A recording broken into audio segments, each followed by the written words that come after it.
Today I wanted to talk about my Minerva Tropic Master model W-117 radio that was given to me, a number of years ago. I finally have gotten around to finish working on it. A little restoration, I'll talk about that, what I did, some tips that you might want to do when you restore these because they do have a hot chassis on them. The Tropic Master, I imagine the original design for this was that they thought they could have this distributed to the Army and Navy out in the South Seas during World War II. I don't know how many were distributed there. It's hard to say. Don't know how many of these models were sold in the United States with the metal case, but this is what mine looked like when I received it. It was in need of a little bit of paint, decals and such. You can see the paint job it needs and where the decals are worn on the front dial. And out of the case, notice the large screw heads that where the speaker is bolted on. Someone had repaired it and replaced the speaker with a speaker from Radio Shack.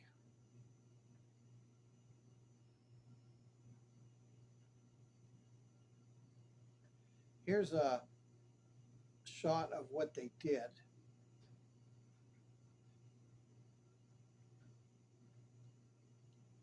They bolted it in and then they left the output transformer hanging. Actually, they had it attached to the speaker frame, tied to the speaker frame, but the output transformer is supposed to be attached to the speaker from the factory.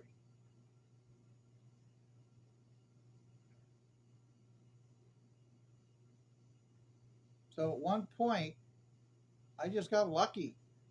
I actually found a complete speaker and transformer in good shape on eBay for $25.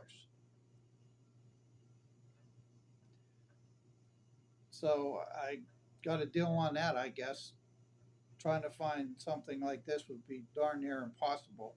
And you can see the date on the speaker is November 12th, 1945.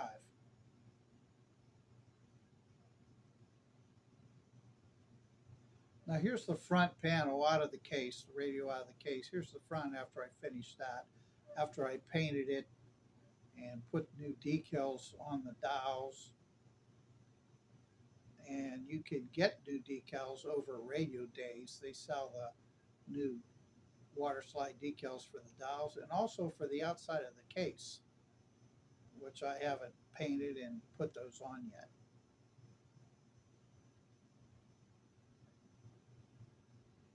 And here's a top shot picture of the repair work that I did. You can see how the speaker is mounted and the and transformer mounted right on the speaker. And something interesting about this speaker and transformer is a very low impedance on the output. The input impedance across the transformer itself, it's a 7.8K input, but the output impedance is 1.75 ohms and the speaker is 1.75 ohms. I thought that kind of odd, but for whatever reasons, that's what they did.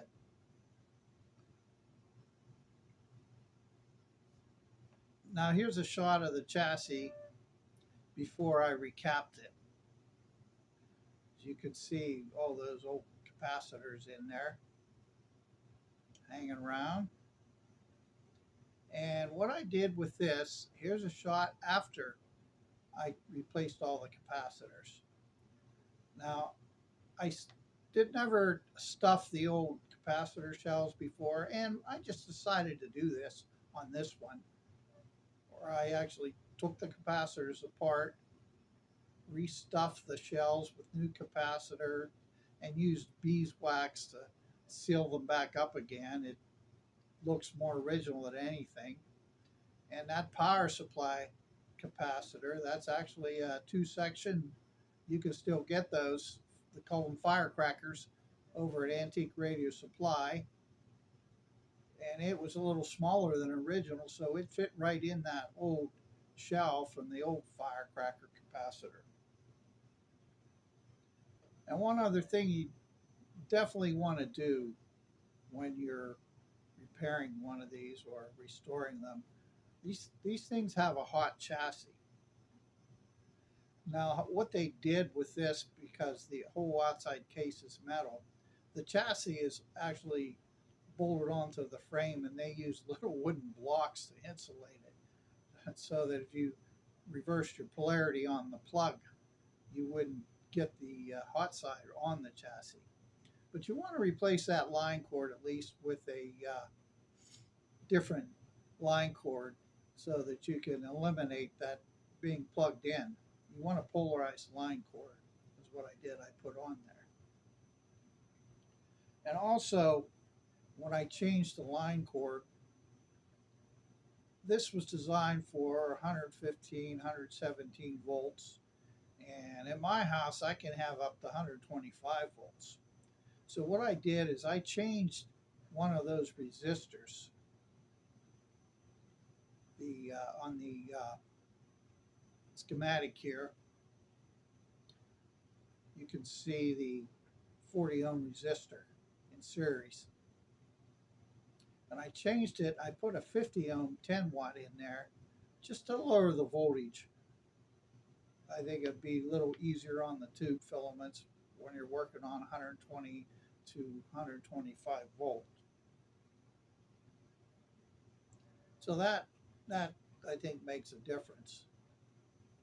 And there had been, somebody did some other wiring changes. I don't know, somebody was in there trying to do some repairs. I had to straighten it out, but you can see I took that one blue resistor out of there that was mounted the 40 ohm, and then you can see where I mounted the 50 ohm. I put a little terminal strip in there where the hole was that resistor was mounted, and I put that 50 ohm 10 watt resistor in there. So they're nice little radios. It's nice blast from the past, getting some of this old stuff running again. It's kind of fun, and I think it's a nice hobby. I enjoy it when I come across these old things. And alignment isn't too hard on this radio. All you need is your signal generator. They can provide with a modulated output. And being that this unit doesn't have a built-in antenna, not this particular one, it doesn't have a built-in antenna, you can align it pretty good. But they made 3 different models of this. They made an early version, which is the one I have, and they made a second generation version and a home version. The differences being that on the version I have, the 50L6 vacuum tube heaters are in parallel. Now, I think that might cause a problem if one of the heaters burned out in one of those tubes. It would kind of interfere with the voltage on the rest of them. It might cause some problems, cause something else to burn out. The second generation metal case, instead of using the 50L6 tubes in it, they use the 25L6 tubes and put them in series, which makes more sense, I guess. So it was a little different. As you can see on the schematic for that just the tubes, that's all they changed.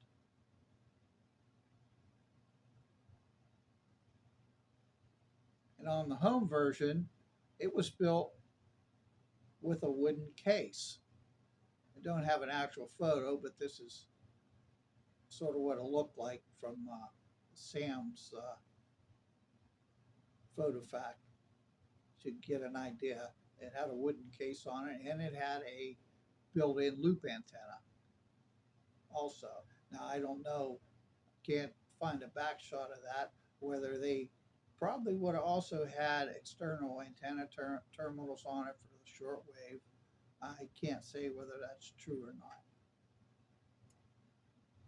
But here's the schematic for the home version. It was a little different too. The home version, they removed the 6SC7 tube and use 50A5 output tubes in it instead of the 25L6 or the 50L6s.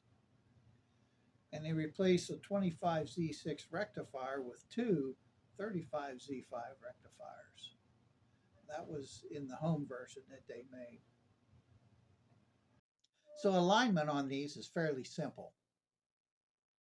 First, connect a 0.1 microfarad capacitor across the antenna terminals.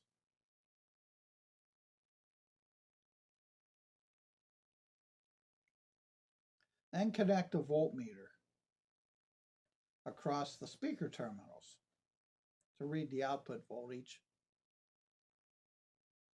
And you can want to connect the ground from your signal generator through a capacitor at this point, because that chassis, you're connected to the line. You don't want to damage your signal generator.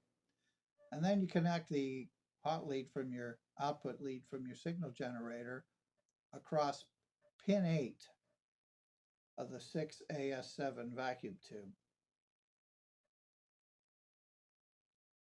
So when you do that, you want to set the signal generator output to a 455 kilocycles modulated signal. And you set the band switch, make sure it's in the AM position and the broadcast position. AM broadcast, same thing. And you set the tuning dial to around up near 1600. When you do that, you'll hear that modulated signal around the 1600. I kind of just tweaked it a little bit because those dials aren't that accurate till I got the loudest signal.